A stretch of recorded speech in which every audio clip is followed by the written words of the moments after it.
personally, this is my favorite Hans Zimmer score ever. It's just something about it. It feels like you are on the precipice of something spectacular. Like it feels like it's a sense of wonderment that goes with it, but also tension and stakes that go with the score. And it's something that I will listen to whether I'm getting hyped up to go to the gym or something I'm studying for like a test for, or trying to get something done that I know needs to get done. It's like a really versatile one in my eyes, and also amazing like on TikTok and short form video. I think it works every single time. But do you have this as one of the best Hans Zimmer scores of all time? It's my number 2, maybe 1. It's my 1. Yeah, I'm gonna say the Dark Knight, that just hits every time. We made it. You know, and the ending to the Dark Knight, and when the score hits one last time, I just think of that all the time. But this honestly should be number 1 because it encapsulates this movie so perfectly, and it's everything that you said, but it's also like just what's going on. You know, like the emotional weight between the characters, and then the score hits like, oh, he did it. Zimmer did it to us again. Or like just when it's space, it captures space so well. This score, it sounds so stupid to say, but it's like, oh, that's a space that would be good for a space adventure movie. You know, boom, the score hits. Like it captures so many different elements of the characters of this story, the different plot lines going on. It just hits those beats so perfectly. And again, it's just an epic score. It's at an epic level because this movie is an epic in length, but also in scale. Right. And it also, like, when the first time it really hits and I notice it, it's where they're actually on Earth and they have the drone that goes flying through the air. And then all of a sudden Cooper cuts through with his kids, the cornfields.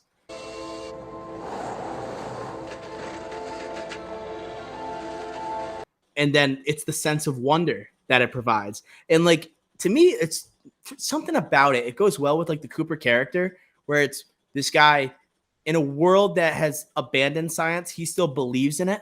Right. And he doesn't believe in, like, they talk about like ghosts or magic. He believes in like science and proving and having hypotheses and trying to prove those hypotheses. And it seems like the score just gives you a sense of, you're trying to achieve something, right? There's something on the other side. And like when it hits that first time, you know you're in for a ride, you know, courtesy of Hans Zimmer. But I was curious, Ricky, if we can just go on a quick tangent. Like, you mentioned The Dark Knight as one of your favorite scores. I think maybe we should create a Mount Rushmore of Hans Zimmer scores. And if you want to put The Dark Knight on there, potentially I think we can keep it in the discussion. But I have Interstellar as a lock on the Mount Rushmore. What would be your one nomination, if you could, to put on the Mount Rushmore aside from those two films? Probably Inception. It would probably have to be Inception. That one's very similar to Interstellar, where it just captures that like dream, that dream state, but also chaos. It's so good. And so when you mentioned the surveillance drone scene and the score hits, and when they're going through the cornfield, fantastic. In Inception, it's like when like that they're in France and then they realize they're in a dream. Elliot Page in a dream, and the score hits when everything's exploding there. It's just like, holy crap, the score is amazing. Or it's like JGL fighting in the hallway. Then it's like dun dun dun dun. It's like at the end when Cillian Murphy's like trying to make a decision at the end. Yeah, that's like. And it felt like that score was going on for like 45 minutes. It felt like the weight of the world was on these characters' shoulders. Yes. Like, he provides the stakes just by the sound that he provides. That's crazy.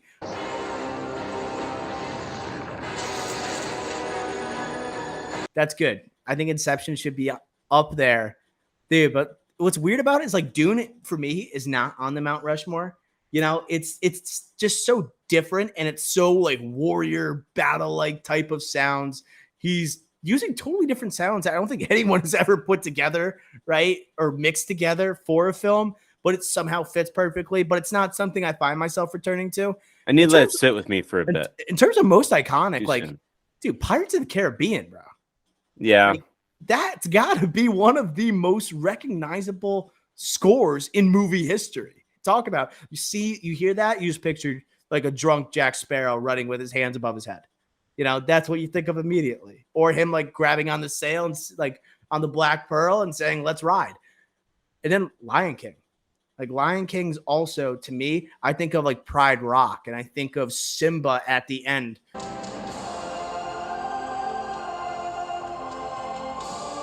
Like rising in slow motion, right? It just, to me, he just knows how to capture big moments better than any like composer of all time. Like John Williams has amazing themes that can like be prevalent throughout a movie, but Hans Zimmer can capture an exact moment and elevate it better than any other composer I've ever seen.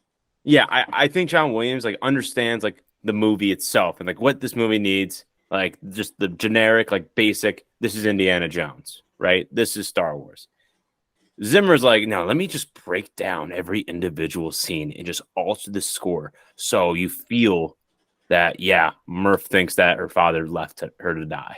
Or they're trying to get the surveillance drone, but this is the first thrilling scene in the movie. We got to get your heart rate pumping as we're giving you a lot of exposition on this dystopian society. Like he goes more in the weeds than like a John Williams, I would say. So I love that take. And it's the correct take. I love that.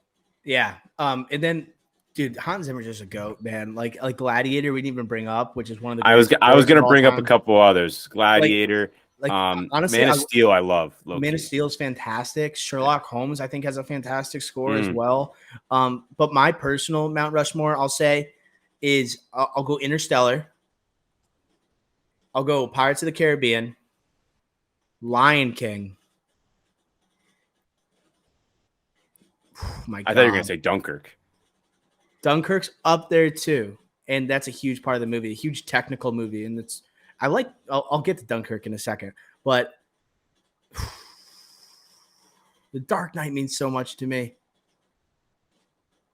Yeah, let's throw Dunkirk there. I like it, so I can talk about Dunkirk a little bit. Dunkirk's so different though than other like Nolan movies. I understand why people don't like it as much because like McConaughey is a strong lead to hold down the movie, right? And then DiCaprio is a strong lead to hold down Inception, right? Batman is a strong enough character to hold down like the Dark Knight trilogy. It's Dunkirk. It's more about like the event itself more so than the actual performances from the characters, right? It feels like more like a tribute than like a fantastic like insertion into the filmography of Christopher Nolan. It feels like more like this is the movie that Dunkirk deserves and what it means to maybe, right, a Christopher Nolan who is from England, if I'm not mistaken.